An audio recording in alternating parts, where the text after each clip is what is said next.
본문의 주인공인 이 시인은 거짓된 음모 또 모함의 표적이 되어 있습니다. 그래서 마음속으로는 화평을 무척 원하지만 그 주변에는 화평을 거부하고 전쟁을 일삼는 사람들이 득실거리고 있습니다. 그래서 시인은 이 생명의 기운을 꺾는 혼돈의 상황 속에서 저는 나약한 나그네로 살 수밖에 없습니다. 이렇게 말하고 있습니다. 이런 상황에 놓여 있는 시인을 가리켜서 나그네라고 부릅니다. 이 나그네라고 하는 사람은 집이 없는 사람이고 떠돌이이고요. 정처 없이 이곳저곳을 기웃거려야 되는 사람이고 마음을 둘 수 없는 고향 없는 사람을 나그네라고 합니다. 우리는 이 나그네라고 하는 말을 어디서 제일 먼저 들었는가 하면 김삿갓이라는 사람을 통해서 나그네라는 말을 처음 들었습니다. 근데 한국 사람들에게는 이 나그네라는 말이 사실은 그렇게 많이 와닿는, 피부에 와닿는 단어는 아닙니다. 왜냐하면 우리 한국 사람들은 농경민족인데다가 한 곳에 정착해서 사는 사람들입니다. 그래서 예전에는 교통편이 발달하지 않았을 때는 돌아가실 때까지 그 동네를 안 벗어나고 그 동네에서 태어나서 그 동네에서 학교 다니다가 그 동네에서 시집 가서 그 동네에서 살다가 그 동네에서 돌아가시는 분들도 계셨습니다. 그러다가 우리나라가 산업화가 되면서 그 동네에서 그 동네 오빠와 결혼을 하고 서울 오신 권사님도 예전에는 많이 계셨습니다. 그만큼 우리는 나그네라고 하는 단어하고는 거리가 먼 생활을 하고 있는 사람들이었다라는 거죠. 그래서 성경에 나오는 나그네라는 말에 대해서는 그렇게 이해가 폭넓지 못한 것이 사실입니다. 그런데 우리 삶이 이 땅에서 우리 그리스도인의 삶이 나그네와 같다라는 겁니다. 여기 삶이 전부가 아니고 끝이 아니고 여기 삶이 우리의 진짜 삶이 아니다라는 거죠. 그래서 우리가 이곳에서 살 때 인간관계에서 오는 고통이 또 혹은 우리의 평화가 사라질 때 또 우리가 위로받아야 될 상황에서는 어떻게 해야 되느냐 했을 때 이 땅에서 위로받고 이 땅에서 안위를 얻기보다는 성경의 가르침은 하나님의 음성을 들으십시오. 하나님의 위로를 간구하십시오. 이렇게 말씀하고 있다는 겁니다. 사랑하는 성도 여러분, 우리가 다 위로가 필요하고 격려가 필요한 사람들이죠. 이 시간 말씀을 통해서 주의 음성을 들으시면서 여러분 하늘 위로를 들으시기를 바랍니다. 그게 이 땅에 나그네로 살고 있는 우리들의 진정한 위로입니다. 이 땅에서 위로를 받으려고 찾으려고 하다가 우리는 이 땅에서 낭패를 당하는 경우들이 더 많습니다. 그러기에 믿음의 성도들은 늘 위로는 하늘로부터 받아야 그것이 진짜 위로이고 하늘로부터 내려오는 위로가 여러분 심령을 적실 때에 그 위로가 힘이 되고 또 여러분들을 다시 회복시켜 줄 수 있는 위로가 된다라는 것을 기억하시기를 바랍니다. 오늘 시인은 1절에서 이렇게 이야기합니다. 내가 환난 중에 여호와께 부르짖었더니 내게 응답하셨도다. 이건 과거를 시인이 회상하는 내용입니다. 과거. 그 과거를 회상하는 것은 무엇냐면 하나님이 나에게 과거에도 이렇게 구원을 해 주셨는데 오늘도 나에게 구원의 은혜를 베푸실 줄로 믿습니다. 라는 신앙 고백입니다. 그리고 또 이것은 앞으로도 내가 힘들고 어려울 때 하나님이 나를 구원해 주실 겁니다. 라고 하는 소망의 고백이기도 합니다. 그래서 이 과거를 회상하는 것은 우리 신자들에게는 굉장히 중요한 일입니다. 그 과거를 회상함으로 오늘의 구원을 확신하고 내일의 구원을 기대하는 이 믿음이 우리에게 있어야 된다라는 것이죠. 그래서 이 과거가 우리 신앙의 뿌리가 되고 이 과거의 은혜가 우리 오늘날 신앙을 더 힘있게 만들어주고 과거의 신앙의 은혜가 우리의 미래의 소망이 되는 이 신앙의 뿌리와 현재와 소망이 되는 이런 일들이 일어나게 된다라는 것을 1절을 통해서 분명히 기억하시고 여러분이 받으셨던 은혜를 잊지 마십시오. 여러분이 받았던 그 은혜가 오늘날에는 여러분을 회복시켜주는 힘이 되고 앞으로는 여러분에게 소망이 되는 아름다운 역사를 만들어내는 놀라운 과거가 될 줄로 믿습니다. 그런 은혜가 여러분의 은혜가 되면 좋겠습니다. 자, 2절 말씀을 우리 같이 읽어보겠습니다. 시작. 여호와여 입술과 속이는 혀에서 내 생명을 건져주소서. 시편에 보면 거짓된 입술, 속이는 혀라는 말이 종종 나옵니다. 이건 사탄이나 우리 믿음의 성도들을 대적하는 악한 세력들의 가장 강력한 무기가 속이는 혀, 그리고 거짓된 입술입니다. 이 거짓된 입술과 속이는 혀는 늘 음모를 꾸미고 사람을 참소하고 또 모함을 꾸미고 개인적인 인격을 깎아내리고 사회적인 관계도 망가뜨리는 치명적인 무기가 이 속이는 혀와 거짓된 입술입니다. 이것으로부터 시인은 하나님 제 생명을 지켜주세요 이렇게 간구하고 있는데 우리 삶에 있어서 제일 중요한 것은 이 생명의 문제입니다. 이 생명의 문제를 해결할 수 있는 분은 하나님 한 분밖에는 없어요. 누가 우리의 생명을 해결해 줄 수 있겠습니까? 따라서 우리는 이런 일을 하나님 앞에 구해달라고 기도하면서 하나님 앞에 나가야 됩니다. 하나님 앞에 오셔야 됩니다. 그래서 이 금요기도 시간이 찬양의 시간이 되고 기쁨을 회복하는 시간이 되고 은혜를 받는 시간이 되고 내 신앙의 힘을 받는 시간이 되셔야 될 줄로 믿습니다. 우리가 교회 와서 다시 믿음의 힘을 얻고 돌아가는 시간이 되어야 되겠는데 하나님 앞에 나올 때에 그런 일들이 가능하다라고 하는 것이죠.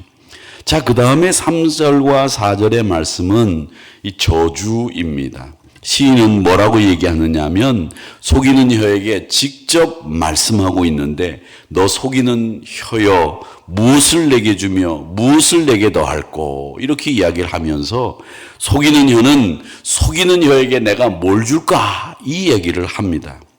이건 답이 이미 있다는 내용이지요. 속이는 혀에게 주어지는 것이 뭐냐? 4절 말씀에 보니까 장사의 날카로운 화살과 로뎀나무 숯불이다 이렇게 얘기를 하는데 장사가 쏘는 화살은 굉장히 힘이 세고 관통이 되면 사람이 즉사할 수도 있는 아주 치명적인 무기가 장사가 쏘는 화살이죠. 여러분 화살이 얼마나 치명적인 것인지 알 수 있죠. 근데 우리는 화살은 우리 군사들이 올림픽에 나가면 화살로 금메달을 막 몇 개씩 따니까 화살 그러면 어떤 것인지 잘 알 겁니다. 근데 그 화살로 사람을 쏘는 거예요.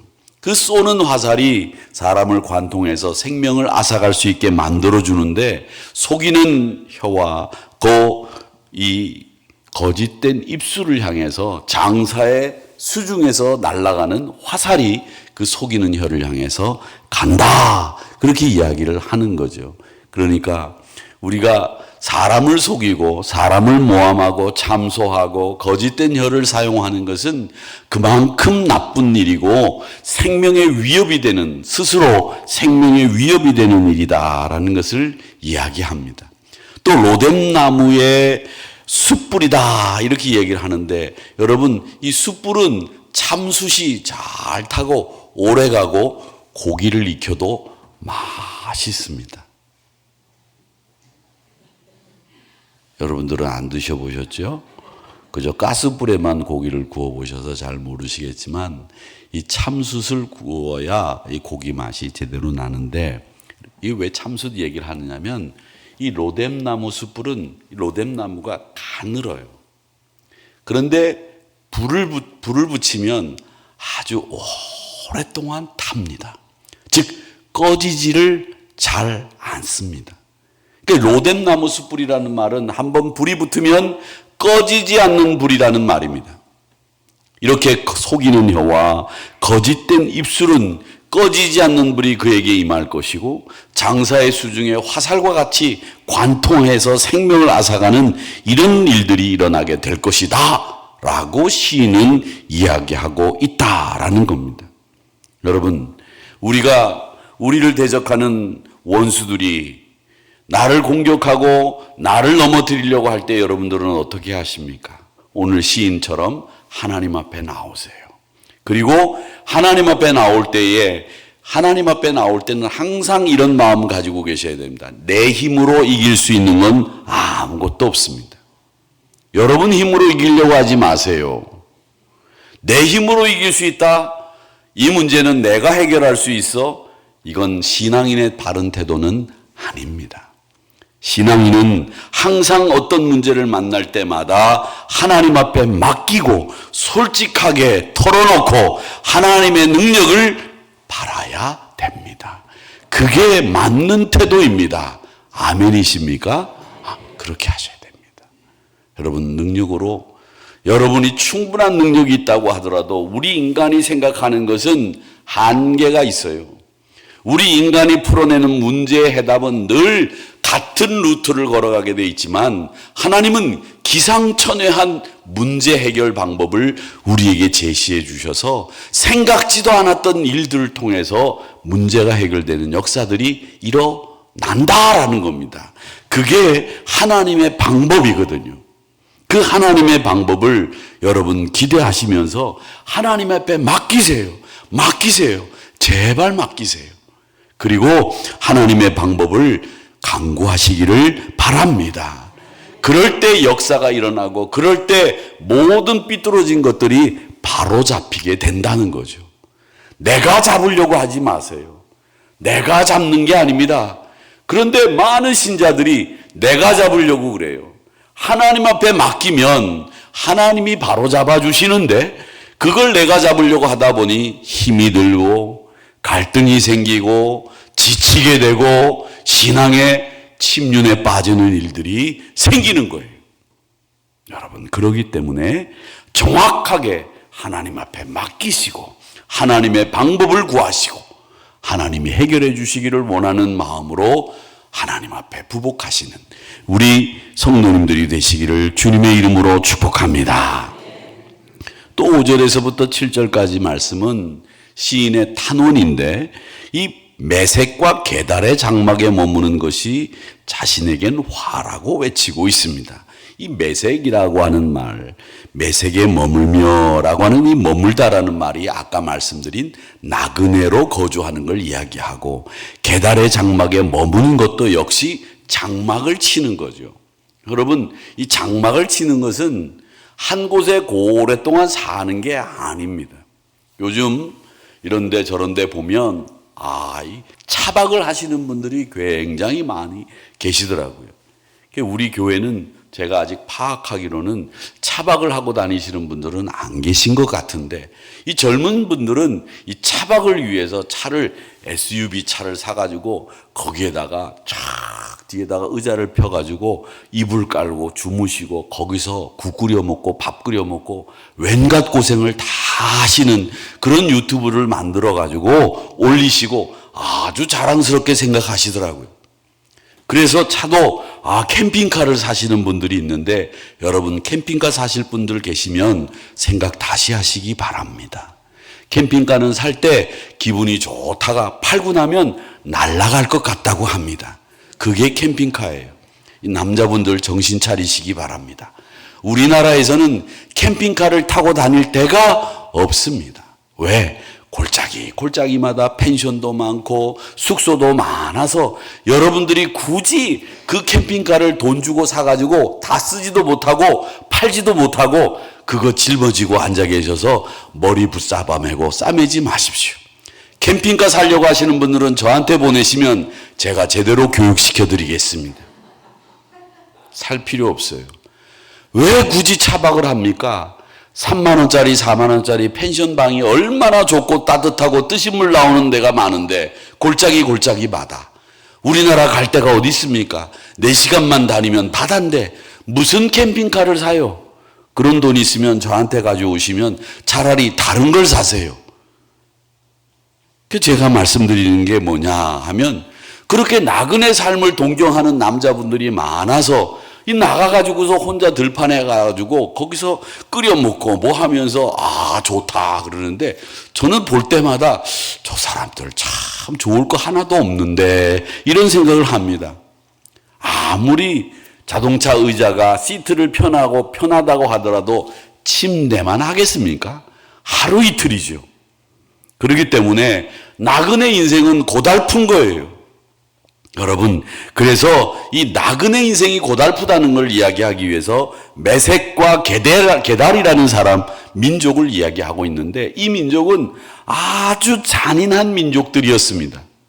아모리 족속하고 똑같았어요.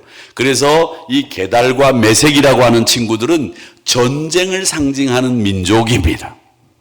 그래서 이 게달과 이 메색이라고 하는 사람들이 낙타를 타고 재빠르게 쳐들어와서 약탈해가고 어린아이들을 붙잡아가서 어디다 팔아먹는 이런 사람들이었습니다.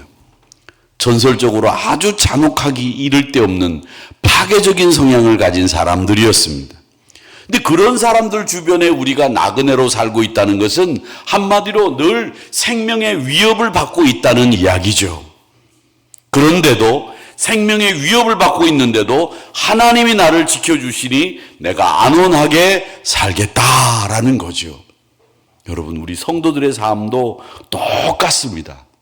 여러분들 주변에 이 게달과 메색과 같은 여러 사람들이 여러분을 삼키려고, 여러분을 공격하고, 여러분을 해코지하고, 여러분을 끌어내리고, 여러분들을 얼마나 나쁘게 만들려고 하고 있습니까? 이 이스라엘 민족, 이 시인과 똑같은 상황이 지금 우리들에게도 일어나고 있다는 거죠. 그럴 때 여러분은 어떻게 하시겠습니까? 아까 말씀드린 것처럼 하나님의 방법을 의지하시고 하나님 앞에 나오시고 하나님 앞에 탄원하시고 하나님 앞에 풀어내야 되는 겁니다. 여러분들이 스스로 하려고 하지 마시라는 말입니다. 릭 워렌 목사님이 하신 유명한 이야기가 있습니다. 그 유명한 이야기는 뭐냐? 바다에서 생선을 잡아서 우리가 그 생선을 오랫동안 두고 먹으려면 소금에 절여야 된다는 거예요. 그런데 이 바다에 사는 생선은 평생 낚시꾼에게 잡힐 때까지 어디에 삽니까? 소금기 많은 바다에 삽니다. 그런데 소금기 많은 바다에 살면서도 이 생선은 소금기를 자기 몸으로 받아들이지 않습니다. 왜? 자기가 살기 위해서는 소금기 있는 그 바닷물을 받아들이지 않고 그저 자기 몸을 유지하면서 정결하게 그 소금기 있는 짠 바닷물 속에서도 자기 몸을, 생명을 유지하기 위해서 소금기를 안 받아들인다는 거예요. 그게 바로 우리 신자들의 삶입니다. 소금기와 같이 악한 세력들이 많은 게달과 메색과 같은 이런 사람들이 많은 곳에서 그 악한 세력에 물들지 않고 우리가 소금기를 받아들이지 않는 생선처럼 악에 물들지 않는 삶이 누구의 삶이냐? 여러분들의 삶이 되어야 된다라고 하는 겁니다. 아멘이십니까? 그렇게 사시기를 바랍니다. 아멘이십니까? 아멘. 그렇게 사셔야 됩니다.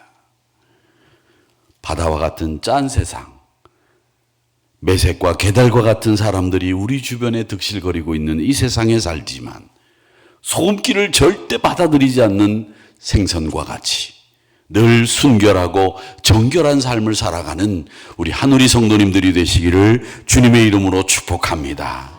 6절에서 화평을 미워하는 자들과 오래 살았다고 얘기하죠. 샬롬은 그냥 샬롬이 아니에요. 우리 영이 온전해져야 됩니다. 또 육체도 건강해야 되고요. 물질도 쓸 만큼 있어야 되고 관계도 원만해야 그게 샬롬입니다. 돈이 많다고 사람들하고는 척지고 등지고 사는 거 샬롬 아닙니다. 여러분이 샬롬 하려면 쓰기에도 넉넉해야 되고 건강도 하셔야 되고 영적으로도 온전하셔야 되고 또 인간관계도 원만하셔야 됩니다. 원만하게 사시기 바랍니다. 그게 샬롬이에요. 내가 나만 잘 살면 되지 아니에요. 서로 같이 잘 살아야 원만한 인간관계를 맺을 수 있는 거예요. 여러분 보세요. 사람을 만나는데 내가 밥을 한 번 사는데 이 사람은 밥을 10번마다도 한 번도 안 사.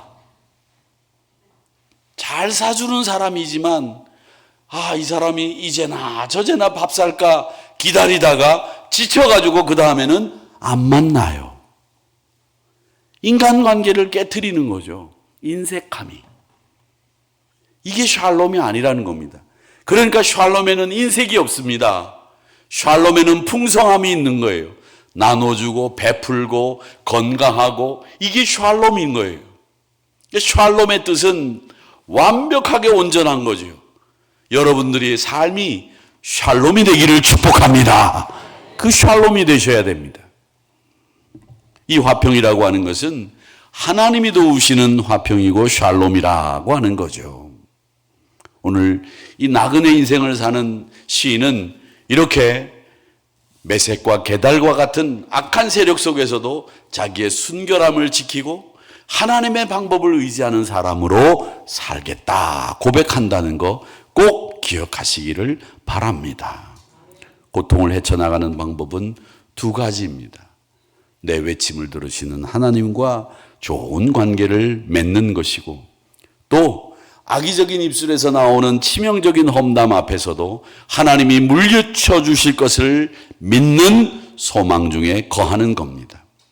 힘들고 지친 나그네 길, 환난 중에서도 응답하시는 시온의 하나님을 찾으시는 순례자의 길을 걷는 여러분들 되셔서 저는 우리 성도님들 모두가 주님 안에서 샬롬하게 되시기를 축복합니다. 그 샬롬의 복이 여러분의 복이 되는 그날이 올 때까지 열심히 하나님 앞에 매달리고 하나님의 방법을 간구하는 저와 여러분이 되시기를 주님의 이름으로 축복합니다.